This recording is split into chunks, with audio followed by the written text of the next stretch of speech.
Continuons la lecture du livre La Bhakti, l'amour divin, de Liliane Silburn. Dans son introduction, elle évoque à présent l'évolution cyclique de l'expérience mystique, qui alterne entre des moments d'apaisement, des moments de quiétude, de vide, et des moments d'élan, des moments d'éclosion, des moments d'émotion au sens intérieur. Premier aspect, l'amour apaisé. L'amour apaisé, qui relève de l'absorption, de l'immersion, samaravesha en sanskrit, découvre le je suis, Atman ou Aham.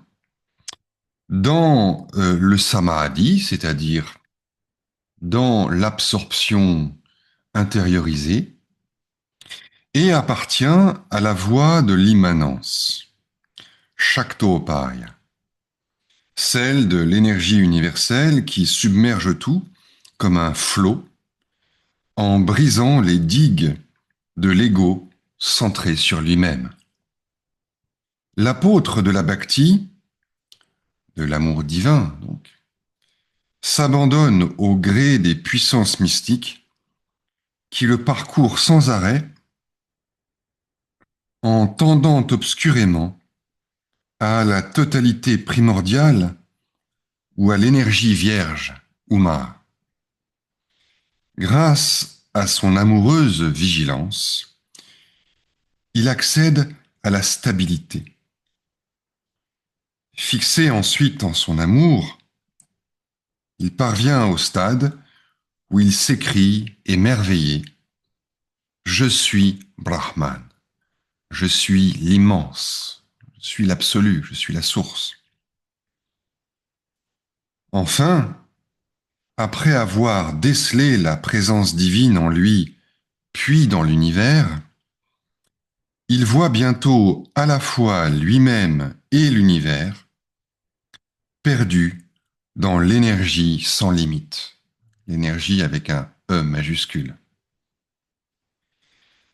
Cet amour universel et apaisé, qui a ses attaches en une conscience homogène et sans fissure, d'immanence totale, est le propre d'êtres qui obéissent spontanément au grand courant de la vie divine. Éprouvé dans la plénitude de la joie, du ravissement et de l'ivresse, un tel amour, dont la douceur pousse le mystique à se dissoudre en Dieu, se rattache à l'amrita, le nectar, l'ambroisie, que répand le troisième œil de Shiva, et dont il a été question avant. Élan fougueux d'Icha, élan fougueux du désir. Par contre, l'élan ou la flamme du désir qu'allume l'œil de feu, le troisième œil, appartient à l'amour consumant de la voix transcendante de Shiva, Shambhavopaya. Cette haute flamme jaillit du cœur des victimes propitiatoires, s'élance d'emblée vers le centre unique du je et du cosmos, le cœur divin, réduisant en cendres la dualité pour faire place au nirvikalpa, l'état où l'on ne choisit plus, l'état unifié. Le Gyanagarbha, la matrice de la connaissance, décrit la voie héroïque. Quand les hommes ont complètement renoncé à leurs activités mentales et se sont libérés par les flammes de la dépendance à l'égard du fonctionnement de leurs organes, Ces héros ainsi fortement établis par ta grâce, ô Mère, jouissent aussitôt de cet état suprême qui se déverse en une ambroisie de béatitude sans égale et sans défaillance. Udyamo Bhairavaha, l'élan, proclament les Shiva Sutras, c'est Bhairava, à savoir le feu de la conscience absolue, foyer où le moi se consume, tandis que le cosmos devient ardent, puis disparaît à son tour devant le je parfait, pour ne laisser subsister que le centre éblouissant. Mais avant de devenir ardeur consumante, l'élan qui prend appui sur la volonté est d'abord un mouvement secret et subtil du cœur. Si dans la voie de l'énergie il revêt l'aspect d'un effort intense, quoique spontané, dans la voie accélérée de Shiva, il se manifeste comme un élan inné, sans mesure, jaillissant imprévisible et puissant vers Shiva. Le Tantra Sadbhava, un Tantra, compare le mystique, se précipitant vers Bhairava, vers l'absolu, qui l'étreint de toutes ses forces, au rapace qui fond sur sa proie. Dès que l'oiseau, volant en plein ciel, aperçoit sa proie, aussitôt avec son impétuosité native, il la saisit. Le Yogindra n'est plus à ce moment qu'élan, acte pur.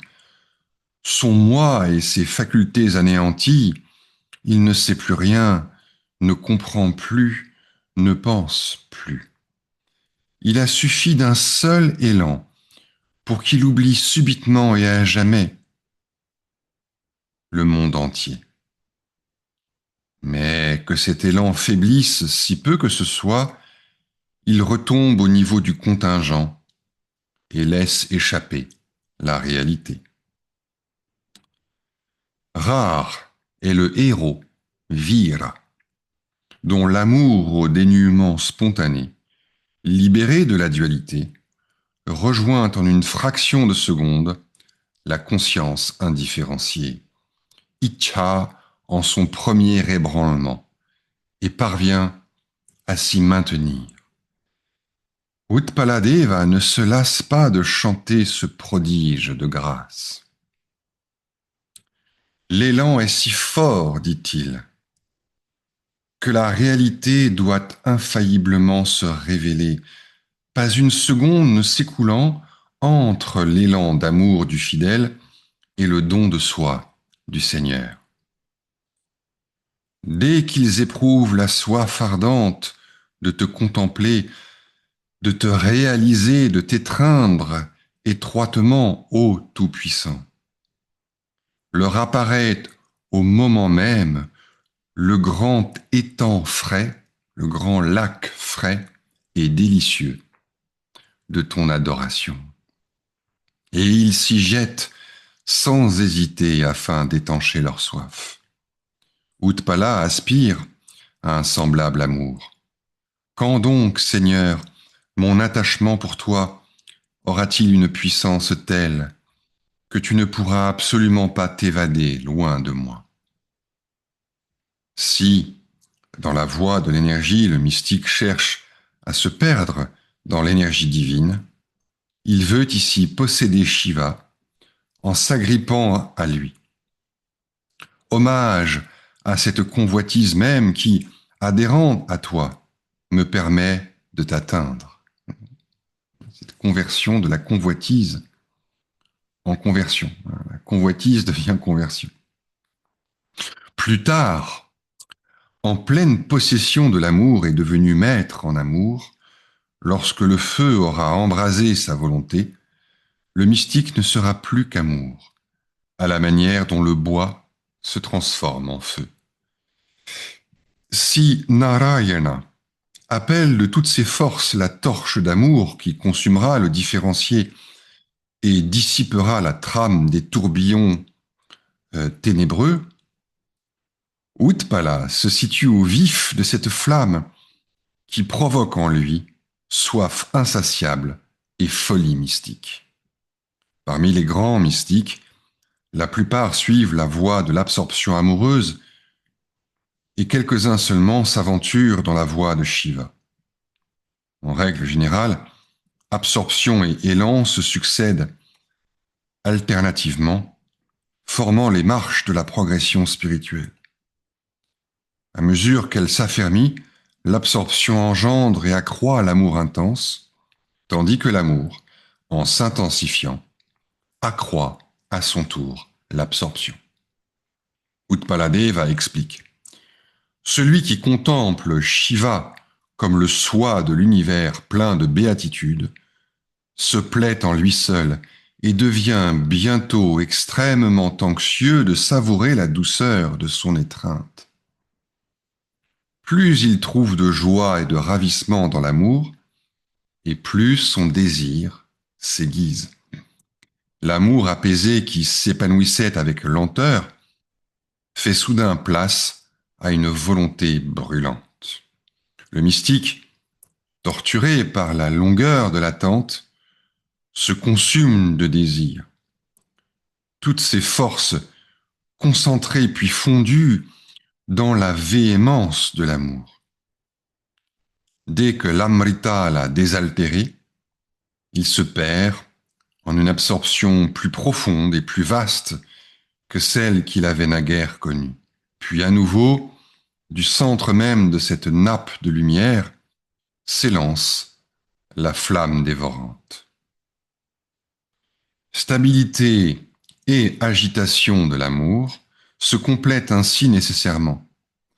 La jouissance de l'amour stabilise la pensée. Mais si l'agitation de la soif ou de l'ivresse ne secouait les derniers liens qui rattachent le mystique au monde, ceux-ci ne tomberaient pas. L'excitation de l'ivresse mène donc à la stabilité de l'immuable essence, tout comme la quiétude conduit peu à peu à l'ivresse.